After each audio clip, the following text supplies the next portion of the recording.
السلام علیکم ورحمۃ اللہ وبرکاتہ۔ میں امید کرتی ہوں آپ سب لوگ خیریت سے ہوں گے۔ My name is Samson.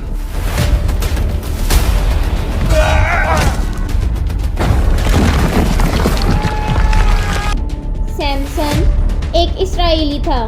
اسے اللہ تعالیٰ نے ایک بڑے مقصد کے لیے چنا تھا۔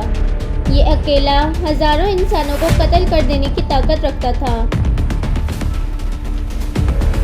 آج اس ویڈیو میں ہم جانیں گے کہ اس کو اللہ نے طاقت کیوں دی اور اس کے چنے جانے کا مقصد کیا تھا، اور ایک عورت کی محبت نے اسے کیسے تباہ کر دیا۔ سیمسن کی کہانی اہل کتاب کے لیے ایک عظیم الہام اور احترام کی کہانی ہے۔ وہ ایک خاص خدمت کو سر انجام دینے کے لیے پاک ٹھہرایا گیا تھا۔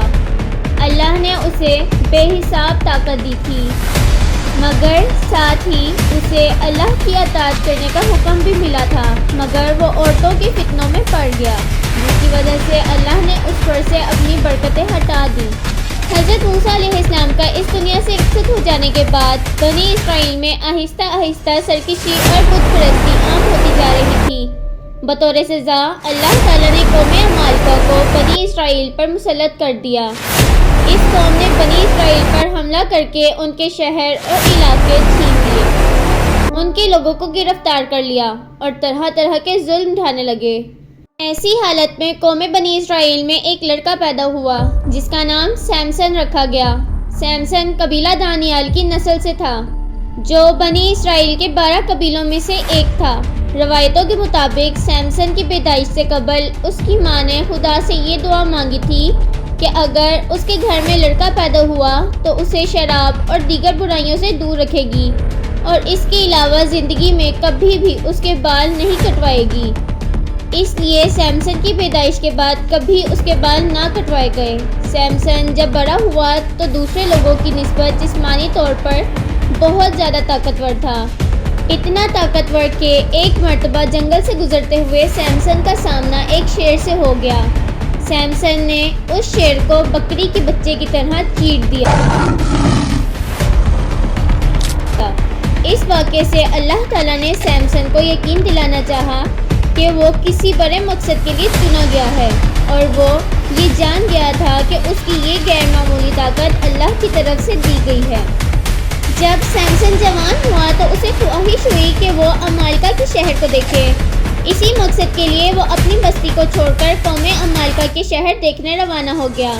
وہاں سیمسن کی ملاقات تیمنا نامی ایک لڑکی سے ہوئی۔ یہ دونوں آپس میں محبت کرنے لگے۔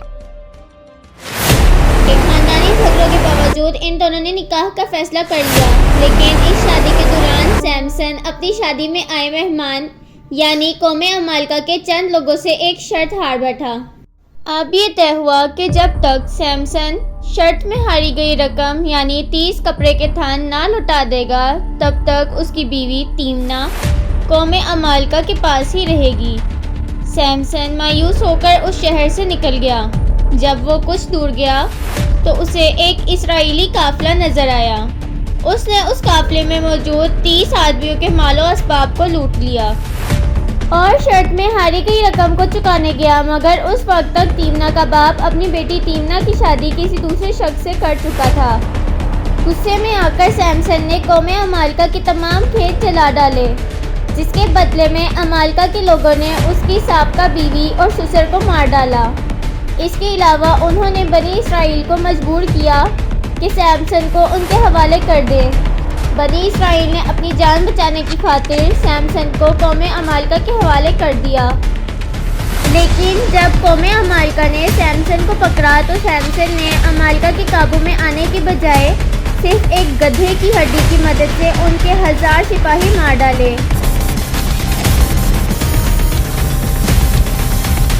سیمسن کے اس کارنامے نے بنی اسرائیل میں اسے خوب مقبول بنا دیا، یہاں تک کہ اسے اپنا سردار چن لیا۔ دوسری طرف قوم عمالقہ میں سیمسن کا خوف اس طرح پھیل گیا کہ وہ سیمسن کے مقابلے میں آنے سے ڈرنے لگے۔ ان کی غلامی میں رہنے والی قوم یعنی بنی اسرائیل اب سیمسن کے بلبوتے پر عمالقہ سے جنگ کرنے کے خواب دیکھ رہی تھی۔ قوم عمالقہ کی نیند اڑ گئی تھی اور وہ دن رات سیمسن کے خلاف سازشیں کرنے لگے۔ کوئی بھی چال کامیاب نہ ہوئی تو انہوں نے اپنی قوم سے دلائلہ نامی ایک عورت کو چنا۔ وہ بہت ہی خوبصورت عورت تھی۔ اسے سیمسن کی طاقت کے راز جاننے کی ذمہ داری سونپی گئی۔ بدلے میں عمالقہ کے تمام سرداروں نے اسے 1100 چاندی کے سکے دینے کا وعدہ کیا۔ وہ عورت سیمسن سے ملنے میں کامیاب ہو گئی۔ جب سیمسن نے اسے دیکھا تو اس کے انداز اور ناز سے متاثر ہو کر اس کا دیوانہ ہو گیا۔ اس طرح سیمسن اور دلائلہ ایک ساتھ وقت گزارنے لگے اور وہ دونوں مزید قریب ہو گئے۔ ایک دن موقع پا کر دلائلہ نے اس کی طاقت کا راز دریافت کیا، جسے سیمسن نے ٹال دیا۔ آہستہ آہستہ دلائلہ اس سے اثر انداز کرنے لگی۔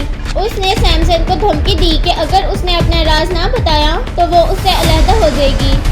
عشق کی حد میں مجبور سیمسن نے دلائلہ کو بتایا کہ وہ جب سے پیدا ہوا ہے تب سے اس کے بالوں کو نہیں کاٹا گیا اور اس کی شاندار طاقت کا راز بھی انہی بالوں میں ہے۔ ایک دن سیمسن دلائلہ کی گود میں سر رکھ کر سو رہا تھا تو موقع پا کر دلائلہ نے اس کے بالوں کو کاٹ دیا۔ اس رات عمالقہ کے سپاہیوں نے سیمسن پر حملہ کر دیا، لیکن اس مرتبہ وہ اپنا دفاع نہ کر سکا۔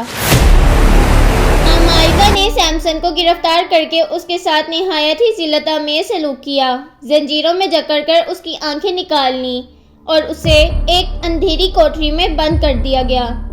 اس کام کے بدلے میں دلائلہ کو خوب مال و دولت سے نوازا گیا۔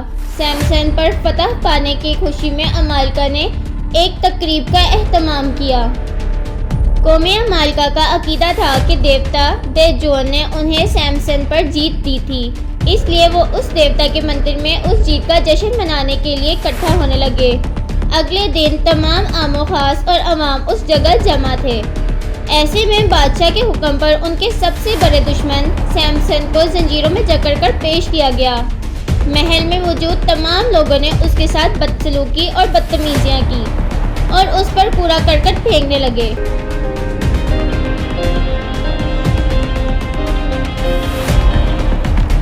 قوم عمالقہ فتح کے نشے میں چور اور عیاشیوں میں مصروف تھے۔ دوسری طرف سیمسن نے اپنے گناہوں سے توبہ کی۔ وہ اللہ سے دوبارہ طاقت مل جانے کی دعا مانگ رہا تھا۔ اللہ نے اس کی سچی توبہ کو قبول کیا اور سیمسن کی طاقت لوٹ آئی۔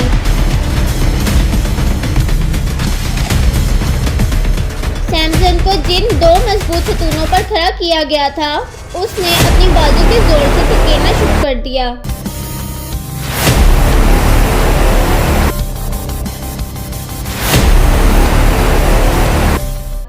کچھ ہی دیر میں وہ ستون گر گئے۔ دیکھتے ہی دیکھتے محل کانپ اٹھا اور زلزلہ سا محسوس ہونے لگا۔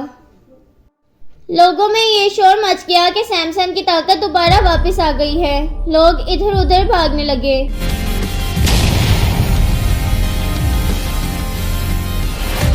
تھوڑی ہی دیر میں محل زمین بوس ہو چکا تھا۔ اس واقعے میں عمالقہ کے 3000 لوگ مارے گئے۔ دلائلہ اور سیمسن کا یہ واقعہ عہد نامہ قدیم کے کتاب القضاء یعنی دا بک آف ججز میں تفصیل سے موجود ہے، جبکہ اسلامی مورخین مسلم کمال الدین دمیری نے اپنی کتاب حیات الحیوان اور احمد ابن یعقوب نے تاریخ ودیع میں ذکر کیا ہے۔ سیمسن کی زندگی ہمارے لیے ایک سبق ہے کہ اپنی کمزوریوں کے غلام نہ بنیں۔ شیطان بھی ہماری کمزوری کو جانتا ہے اور وہ سب سے پہلے انہی کمزوریوں پر حملہ کرتا ہے۔ ہمیں چاہیے کہ ہمارے اندر جو بھی کمزوری ہمیں اپنے رب سے دور کرتی جا رہی ہے اسے ختم کر کے اپنے رب سے معافی طلب کرنی چاہیے تاکہ ہمارا تعلق اللہ کے ساتھ مضبوط ہو سکے۔ یہ کمزوری کچھ بھی ہو سکتی ہے، جیسا کہ پیسہ، عورت، موبائل، ٹی وی، نشہ، گھمنڈ یا لالچ۔ میں امید کرتی ہوں آپ کو یہ ویڈیو بہت پسند آئی ہوگی۔ اب ملیں گے اگلی ویڈیو کے ساتھ، تب تک کے لیے اللہ حافظ۔